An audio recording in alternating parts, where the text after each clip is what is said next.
All right, everybody. Okay, yeah, we are live. Okay, hey, everybody. It's Thursday night, 7:30. Welcome to the Education of a Weaponized Man podcast. I got Coach Dustin, Coach Brad with me here again tonight. And listen, tonight we're going to talk about the moral dilemma of using violence. So listen, I'm going to set up a scenario, then we're going to cut to our intro, give you time to think about your answer. And so here's the scenario. What I want you to do is I want you to picture two individuals that are locked in a deadly confrontation, a violent deadly confrontation. And one of the individuals has his thumb gouging into the other individual's eye. And I want you to now imagine yourself in that situation. And then I want you to think about over the next 30 seconds before we come back what you would do. What would you do in that situation? And I'm going to give you a little bit of hint that the odds are that whatever your answer is, it is wrong. So stick with us, back in 30 seconds, and we're going to talk about the moral dilemma of using violence. I've been helping good people just like you do the same. Welcome to the Education of a Weaponized Man podcast. All right, we're back. Okay, listen, tonight's episode, we're talking about the moral dilemma of using violence. And I set up a scenario at the beginning of this. And the scenario is pretty simple. It was first to imagine two individuals that are locked in a violent, deadly force altercation. And then I wanted you to specifically image one of the individuals gouging his thumb into the other individual's eye. And then I asked you to picture yourself in that situation and come up with an answer. What would you do?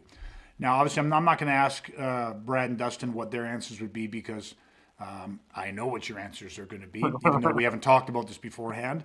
And that is not the typical answer that people are going to, because the hint that I put with that is I said that no matter what your answer, the odds are that it was wrong.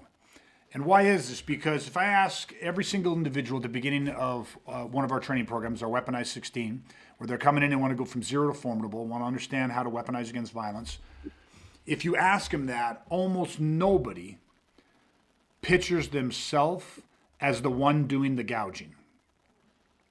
They always picture themselves as the individual who's being gouged. Why is that? Okay? And the answer is pretty simple, and therein lies the problem. And we're going to kind of peel back layers on this, but nobody sees themselves as the one gouging because it's just not how most of us are built. Right? Most of us, we kind of tend to shy away from victory, and we especially tend to shy away from domination. Now, again, obviously there's exceptions to this, of course, but most people tend to shy away from victory, and they especially tend to shy away from domination. And this is just part of how the human psyche's been conditioning. The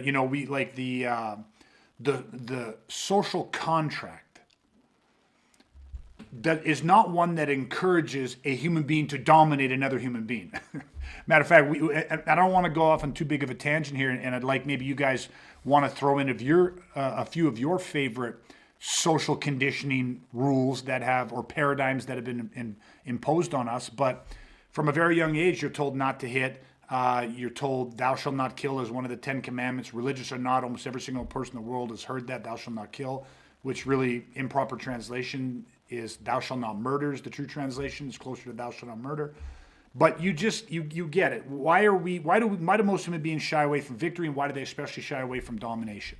Matter of fact, in a tactical communication course that we do, I talk about actually one of the worst things, the most dehumanizing, debasing things that can happen is to have another human being, member of our own species, in a very toxic, corrosive, and septic way, manipulate you. Right? Again, to be manipulated for nefarious motivation, to have somebody purposefully, strategically, tactically gain your trust and then misuse your trust is so damaging physically, mentally, and emotionally. And again, it comes into this thing where we have such a stigmatism against winning, and I don't mean in a competitive aspect, right? And dominating other human beings. Like, I'm not talking about winning in the context of a sport, but winning in the context of life and death. We're not built this way. We shy away from it. Well, we're at least out of touch with that because our survival system is built that way. But you get where some of the conflicts. So listen, I'm going to cover a few different things here, but just visceral, guys. Give me a little bit of feedback on how this sits with you. Well, when you asked the first question, my answer was like, well, I would continue to gouge their eyes unless there's an egress safely to do so. I would take the egress. Um, but something really kind of came into my mind about when you talked about this, about why people have that reservation to do that. Even look at the word self defense and how we've talked in the past about self defense. And I know growing up as a kid, there was always like somebody that was in karate or in something, and at a young age, they're like, "Well, you can't use your skills to defend yourself. You can't do that because then I don't know, you'll get your your belt stripped or whatever." I just remember that as a kid. So, but like even you think about that, and it's like self defense. And while you have to only do what you need to do to defend yourself.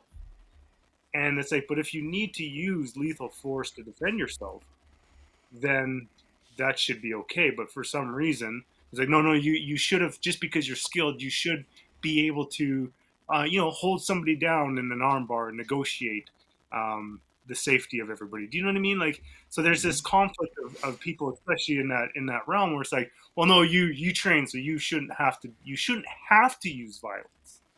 And I think that's where there's a big issue, right? Yeah, 100%. Yeah, for me, similar to Brad, when you asked that question in the beginning, because I thought you were going to ask it to me and Brad, kind of my visceral response to that was, I wonder why my thumb is in this person's eye. Like, I wonder what the context of this question is. So, yeah, there was no question as to what side of that dichotomy I was going to be on. But anyway, that's not what we're talking about. But aside from that, like the thing that kind of came up for me, just even initially when you started talking tonight, was again like it is that whole context determines content. I think a lot of the time, because I think even some people who initially think they have a problem with using violence, I don't think that's even always true. And the reason I say that is because if you paint them the right context, it's a home invasion. Let's say somebody comes in, armed people come into your home, they're shooting you. Let's say you get shot and injured. Police show up, they shoot and kill the perpetrators. Well, I'm willing to bet most people won't be upset at the police. They won't feel like those police should be stripped of their badges, sentenced to prison because they killed somebody. Like, I really don't think, well, I mean, some people do, and I think there's definitely people who don't necessarily have an issue with killing or using violence as a tool in the proper context. And I think that's like, maybe that's a whole rabbit hole. But that's just one of the things that hit me initially is like, a lot of people be like, oh yeah, you should never hit someone. Yeah, okay. And I give you one piece of context. You're like, well, no, in that case, it'd be okay. Do you know what I mean? Yeah, 100%. Yeah. Yeah, I think. I mean, obviously, let's do this right because the scenario I gave you right. Picture two people locked in a deadly violent confrontation. So right there's context. What's a deadly violent confrontation? Well, it's deadly and it's violent and it's confrontation, meaning somebody's life's at jeopardy. So right there, the context is somebody's like imminent grievous bodily harm or death. And then it said, picture one individual has their thumb gouged into the guy's eye. And right away, the context is, or right away, the identification goes, well, that's got to be the bad guy because what type of evil son of a bitch would ever take his thumb and gouge into somebody's eye? So what happens is when we ask people this question, and I said, listen, what are the odds are your answer is going to be wrong because what are the answers? Well, people say, listen, I would punch him in the solar plex. I would grab his arm, pull it out of my eye, sweep his leg, take him down. I'd pull guard. I would headbutt him. I'd kick him in the shin. I'd kick him in the balls. I'd stomp his instep. Everybody automatically goes to the technique, which again reveals that they have self-identified as the guy who's getting gouged. And that is the problem, right? And you guys, of course, were never going to identify with that guy, right? So, but that's the training model. Is you say, well, listen, like Dustin and both Brad say, but why is my thumb in his eye? Right? Well, it's in his eye because A, we're in a deadly force confrontation. Imminent grievous bodily harm or death it's reasonable for me to assume that this is happening. Now, what could this not be the scenario, right? You and your family come home from a movie. It's dark. It's late at night. You get out of the car. You walk up to your front door, and as you get up to the front door, two individuals attack you. Now you've already dispensed with the first individual, and now you have control of the second individual who you are about to dispense of him as well. Now, can that not be the scenario? Well, of course that can be the scenario. That's 100% possible. And in the context of that situation, which is what Dustin was alluding to, the context determines the content, then people go, oh, okay. But our brains aren't wired to go there. Why? Because we shy away from victory and we are adverse to domination. Do you think that part of the reason is most people would be like, well, I wouldn't start it, so I wouldn't be the one. Do you know what I mean? Like from that, they paint that picture, but like, well, I didn't start it, so I must have been attacked. Do you know what I mean? Well, 100%. Like when you talk specifically about expectation, like you're talking about self-defense and the expectation, and one of the main themes of what you're saying is that when you train, there's an expectation for you not to have to hurt somebody. You should be able to defend yourself and not have to injure somebody. It's the same expectation that people have of law enforcement. They say, well, you guys are trained, you have guns, but why don't you just shoot him in the arm or shoot the knife out of his hand or shoot the gun out of his hand or wound him, shoot him in the leg and then he drops the gun and then you don't have to kill anybody. And it's like, well, yeah, that would be great too. And it'd be also nice if I didn't have to drive a car in traffic and I could fly on a fucking unicorn with a magical horn and just teleport. Like, it's all fucking great. Anything is possible, but only certain things are probable. Like, it's... What's that? So you don't get to work that way? No, it's not. Yeah, I guess it depends what kind of pills you're popping in the morning. Some people maybe do magically transport that way. All depends on the prime time. Yeah. Context determines content, right?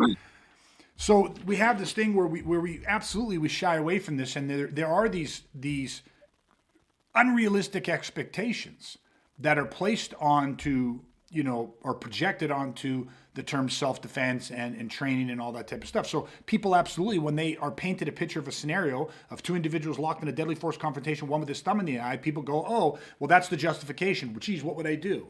They don't identify, because they say, oh, who's the victim? We're always looking for who's the victim. And isn't it, I think most people that would want to learn self-defense or do participate in self-defense or believe in personal protection, whatever it is, you're not training to be a victim. You might become the target of a violent criminal assault, but your training should completely negate you from ever identifying as the victim. Even, and this is a bit of a side tangent, and I'll throw this out there and you guys can reinforce if you want to or not, but I really, really like eradicating the word victim from even people who have suffered physical, mental, or emotional damage, trauma from a violent assault.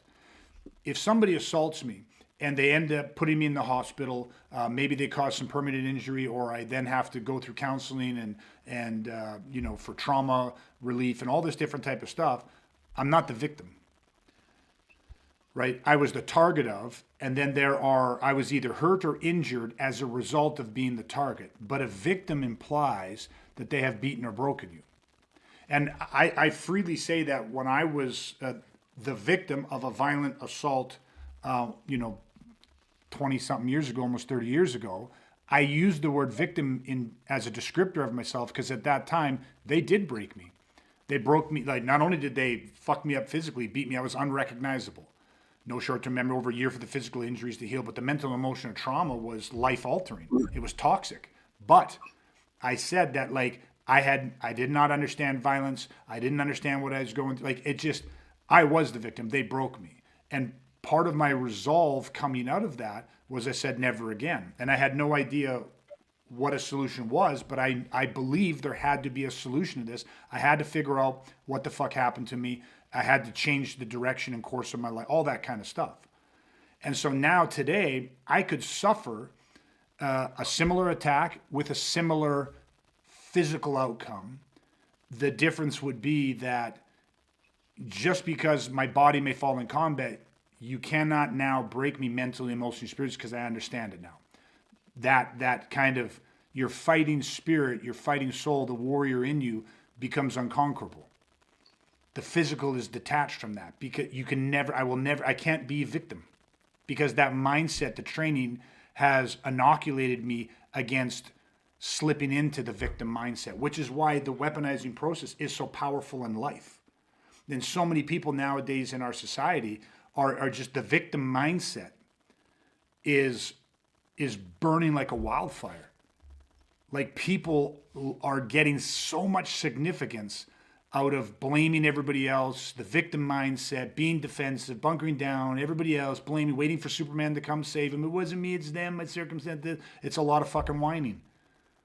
And a lot of people have a lot of reasons to complain, but warriors don't fucking complain. It is what it is. They take actions. They regulate their response. They control the only thing we can control, which is ourselves. So, you know, in this kind of thing of like, stop fucking identifying with the one that's being gouged and start identifying with the person who says, listen, given the context, when legally and morally justified, I am not going to be morally averse to using violence. I will be the motherfucker who is gouging. I'll be the one who's biting. I'll be the one who's shooting. I'll be the one who's stabbing. I'm not going to be the one getting shot, getting stabbed. You get what I mean? It can still happen, but you stop identifying with the victim. And I'll just push this through a little bit more, but because I think here's the problem, right? If you have a violent criminal and he puts a shotgun in your face and he says, give me your fucking wallet. And then what happens is you take him at his word. And so you hand over the wallet. And then he lowers the shotgun a few inches to your chest, pulls that fucking trigger, blows your fucking back out all over the fucking wall behind you, leaves you lying in a pool of your own blood, absolutely astonished that he fucking shot you. And now, why is that? Because here's the thing. You can't reconcile in your brain because there's a party that goes, listen, if I was going to fucking rob somebody because I needed the money for whatever, why the fuck would I shoot someone over a measly few fucking dollars? Like, that wouldn't be fucking worth it. I would just never do that. That's the way your brain would work. And if you understand that that's the way your brain works, then you have to understand that, like, what you just did, and this is such a powerful line, you just transferred your own personal moral code onto a sociopathic killer. And when you transferred your moral code onto this fucking sociopath, you probably transferred your life with him as well. And that is what we're talking about. That's the moral dilemma when it comes to using violence, is it stems from and connected to a victim mindset on a level that I don't think people think of it this way. When you say victim mindset, they're one dimensional, saying, oh, you got attacked, like you got victimized by somebody. And it's like, we gotta rationalize and accept and process through that before you ever get targeted, to rid yourself of the victim mindset. Does that kind of make sense, that transferring of your moral code?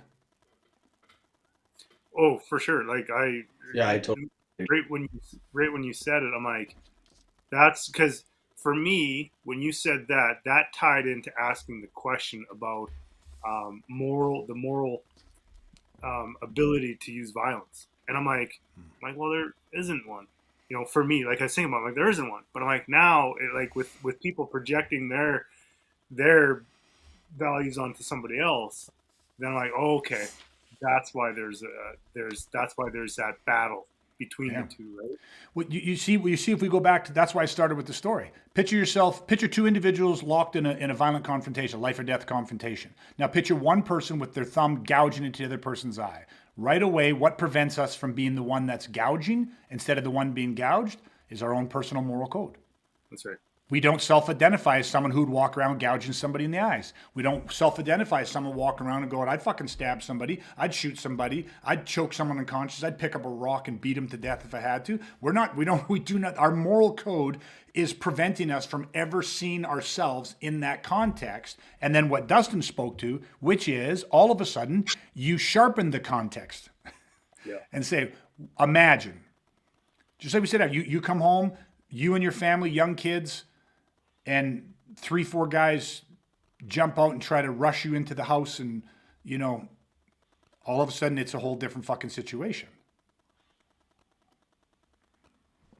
Now, if we go through this, right, because I'm talking about transfer of your own personal moral code, but understand these individuals, right? If you think about violent criminals, and this might be hard to believe, some people might find this hard to believe, But there are people out there that nothing bothers them. Not your moral fucking code. They don't give a shit about society and its fucking rules. Right? They are not bothered in the least by putting a gun to your chest, pulling the trigger, splattering your fucking guts all over a wall, taking a knife and repeatedly stabbing it into you. That doesn't bother them. Whatever it takes to get what they want. And for a lot of people, there's going to be a massive pushback to that. And part of it's going to stem from your own personal moral code. It's going to stem from a paradigm, a perception, a belief of how you want to view the world as the majority of people in this world being really good people, which is true. But that bias can cause a blind spot to recognizing that there are some evil, twisted motherfuckers in this world. This is just a side tangent to go off in this a little bit, but it's relevant in the sense that I had a guy, I did a post on, when it comes to violence, what you're up against isn't muscles. It's not fighting technique and skill. It's not size. It's not strength. It's not the knife. It's not the gun. It's not any weapons of any kind. What you're truly up against is the human mind and its capacity to think evil, right? And we often sum this up by saying that man does things to man that animals would never consider, okay? Now, that's tied into exactly what we just said. There are people out there in this world, they don't give a fuck. They don't give a fuck what your moral values are. That doesn't bother them in the least. They don't give a fuck what society's rules are. That doesn't bother them. Matter of fact, nothing bothers them. If they stab you, beat you, fucking shoot you, torture you, they don't give a fuck so long as they get what they want. Tough to believe that, right? But then this guy went off and said, no, animals are far more violent. And he said that, well, you know, animals, like when human beings don't tend to kill somebody for coming into their territory. What the fuck's going on in Israel for the last how many years? In Palestine, like fighting over fucking, there's never been a war, man doesn't kill man over territory? Are you fucking kidding me? I've got video online of a guy shooting his fucking neighbor and his wife point blank several times over shoveling snow and where they park their fucking cars. And here's the difference between animals and human beings. Human beings do it with conscious intent. They have a different moral compass. They can rationalize right from wrong. You get what I mean? We have all these constructs of laws and print, all this type of shit. Men torture and sexually abuse. Like, I mean, the argument is it's not even possible to compare the violence that happens in nature versus the violence that happens in the human species. You know what I mean? Well, it's ridiculous. But like where does that pushback come from? Like a lion taking down a gazelle. Yeah. But it's not violent. Mm-hmm. It's just, the thing is this. Okay, so you're a hunter. When you go shoot a moose or a deer or whatever it is that violent? Mm-hmm. It's just, that's how people hunt. That's how people get their food. The reason why people think it's violent today is because they go get their food from fucking Safeway in a package. And they don't have to cut it and butcher it and do any of that thing. And they're like, a lion is violent. It's no different than a hunter. It's just it's nature. It's how they do it. It's nature. And yeah, an animal will kill another animal's young. Like, they'll do that. And is that violent? Like, well, it's nature. It's, again, the context determines the content. What's the motivation? What's the intent behind it? It's nature. Human beings, it's different. So, I mean, this whole victim mindset, I think what was important about this is as you peel back some of these layers that we're discussing, you see how deeply seated or rooted or ingrained the victim mindset can be. And it's in a way that's different than what most people would think about it. To think that in your training, you have to begin to image yourself as the aggressor. And just that, like, how many people listening to this will have a pushback to that, will want to quantify that? Well, wait a minute, be careful. When you say the aggressor, like I'm starting it? No. You don't even understand. It's not visceral for you to understand the context with which I am speaking when I say the aggressor. So if I say that, Dustin or Brad or both chime in on this.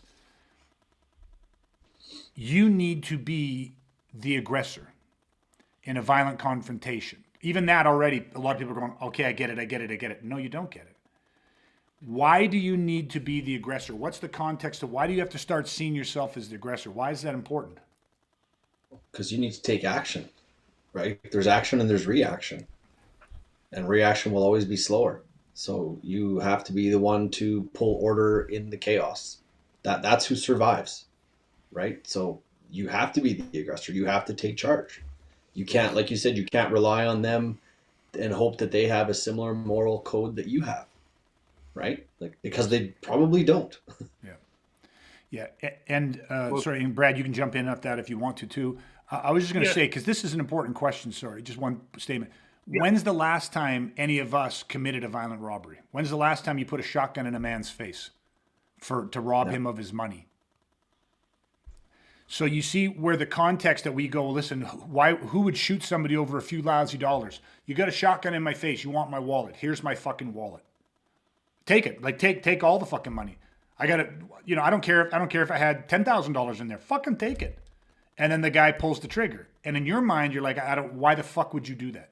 You were getting everything you want. You assumed that's all he wanted. Property, body, or life. The three things violent criminals want. They might take your property, but they might also want your life. But you can't reconcile that because of your moral code. You just go, I don't understand how these individuals think. I don't understand a man that is not bothered by anything. It's sociopathic. Well, it's like compliance. Do this and I won't hurt you. So you're going to trust that person? I had that same conversation with my 13-year-old son one day, but about drugs, but it's the exact same thing. It's like kids go out there, they're going to try drugs. It's like, who are you buying the drugs from? Criminals. So you're trusting a criminal to not sell you drugs that are laced with fentanyl. Yeah. Like, I'm sorry, I don't like your chances. Do you know what I mean? Because you're putting all your trust in someone who's committing a crime to provide you with the drugs, and that's the person you're trusting. It doesn't even compute to me. And it's the exact same in this situation. Like, you're going to trust a violent criminal to do what he says, but he's willing to put a gun in your face? Like, this is not logical. 100%. Brad, I know I kind of interrupted you before. I don't know if you want to finish in on your thought or not. Yeah, you know what? I think the only thing that, like, where I was going with my thought was that, because then when you're flabbergasted at why somebody would do that to you, then you put yourself at their mercy, and then that's where you project. If you're projecting your moral code onto somebody else, and you're like, well, maybe they'll just leave me alone, or maybe they'll stop, or maybe they will just take my wallet and not shoot me in the chest. It's like, well, now you're kind of at the mercy of their actions, and that's you're to be the aggressor, as you asked. It's like, I never want to be at somebody's mercy at the point where it's like, hopefully they just stop and let me go. Like, I don't see, because again, it's kind of into what Dustin said. It's like, so I got to have the violent criminal that puts a gun to my fucking head. I am now hoping that they have mercy on me. It doesn't make sense. Yeah, and I think too at this point, there's a couple things that are really important to mention. The first is that you are also a massive component to this is to learn to read and understand the sequencing of violence, meaning that you actually can understand somebody's intent. If you actually listen to our last podcast episode, so episode number 50 it was, where we talked about the Monterey Park shooting. And one of the examples is the young man that ended up disarming the gunman and saving a lot of lives. He had never seen a gun before, never done any training. I think he was 26, 28 years old. He was as far away from being a quote unquote fighter or trained protector as anyone's ever going to get, basically. And he said the second the guy walked in, he knew. He knew from his facial expressions. He knew from the way his body language. I mean, he understood and knew this guy was here to do harm. He read the intent instantaneously. So when somebody has that kind of intent to you, it's not subtle. Now the real question isn't, are you going to recognize when it's time to use lethal force and fight for your life and become that aggressor? It is, The question is more, will you deny what you're seeing? Because you will see it and it will terrify you. And a lot of people, they literally freeze. They go into denial. They can't accept what they're seeing in the moment because it's life and death. There might not be a second after the one that you're in when this happens. So that becomes kind of the question. So I wanted to state that because the other add-on to that I want to put, because we're talking about overcoming the moral a dilemma of using violence. The context determines the content. When legally and morally justified in that situation, asocial violence, that's what we're talking about. So I want to say this, right? We in no way, shape, or form as an organization or as individuals advocate violence. Most conflict offers choice. Choice to remove yourself, de-escalate, or to deter. It is antisocial aggression. So people can be rude, they can be fucking inappropriate, they can be aggressive, they can even be violent, but choice is there to remove, de-escalate, or deter. Most of the conflict is going to be that way. However, violence never asks. Doesn't fucking ask. And when you are confronted with asocial violence, where you are facing imminent grievous bodily harm or death, you will fucking know it like you fucking know it. And if you can't do what they can do, you're dead. It's that fucking simple. Okay, and the next thing I'm going to put on it is a quote that I kind of came up with today as I was doing some other work. There is nothing scarier than an evil man willing to use violence, and there is nothing more vulnerable than a good man who isn't. It's powerful. Yeah, and I'll tell you where I got the quote from, and I don't know who originally said the quote. I'm paraphrasing it. But I heard, and it was roughly this way, and it went something like, it was a context of the Old West, and this guy said, there's nothing scarier than a fucking man with a gun, like facing a man with a fucking gun. And there is nothing more vulnerable than being a man without a gun. And that context really hit me. Because it's the same thing. Today's day and age, it's terrifying to face an evil man willing to use fucking violence, willing to destroy, and who doesn't give a fuck about your personal moral code. They are not bothered by anything. They just don't give a fuck about society's rules, and they will do whatever the fuck it takes to get what they want, even if it's a fucking whim. We say all the time that so many different violent situations that ended with good people murdered happened over nothing. They happened over a fucking cigarette. They happened over a few measly fucking bucks. They happened over a fucking an unintentional look. They happened over a fucking a minor fucking fender bit. They happen over nothing every single day, and that's the contrast. They do not have a moral fucking dilemma. Yet good people often do. Which is why they automatically self-identify as the victim in an assault situation. Like you show them a picture and one guy's on top of the other guy beating him and they're like, oh, that's the bad guy up there throwing those elbows. Why is that the bad guy? What if that's the good guy who's got 3, kids behind him all under the age of 5, who this son of a bitch pulled a gun on and was about to fucking shoot or kidnap or whatever, and that's the fucking heroic dad or the heroic mom who's fucking taking that shit to that guy and showing him in no uncertain terms, I have a very high disregard for your personal well-being and safety, motherfucker. Like, that's, you know what I mean? All of a sudden you're like, well, yeah, then that's what I'd be like too. Of course, it's exactly what you'd be like. You get what I mean? So we have to understand these things. An evil man willing to use violence is one of the most terrifying things, and one of the most vulnerable things is to be a good man who isn't, who doesn't understand it. Because if you think that you're going to rise to some expectation, you're not. You're going to fall to your level of training, and you have to ask yourself, what is that? And that I would not want to be dependent on a combative sport. I would not want to be dependent on a martial art that's predicated off fighting, quote unquote, and being able to be some sort of Gladiator, whatever it is. It's a fucking far cry from the mindset we're talking about. I don't know. So anything else off this one, guys? This is, I really just wanted to keep this narrowed into the moral dilemma of using violence and to really get people to question that, when you pictured the scenario and you pictured yourself in it, who did you identify with? That's very telling, very revealing, and why. And then obviously you can replay this, go through this, and hopefully it's clear as to why you need to make the shift. And then why you need the training to back up that shift and reinforce that shift so that you don't just talk about it and think it, but you actually can live it. You have to embody that. It has to be trained and conditioned. And most people are not going to have that training and conditioning happen as a byproduct of the experiences in their life. For some, that could happen. They grew up, they've had hard experiences, and they've learned these fucking valuable lessons.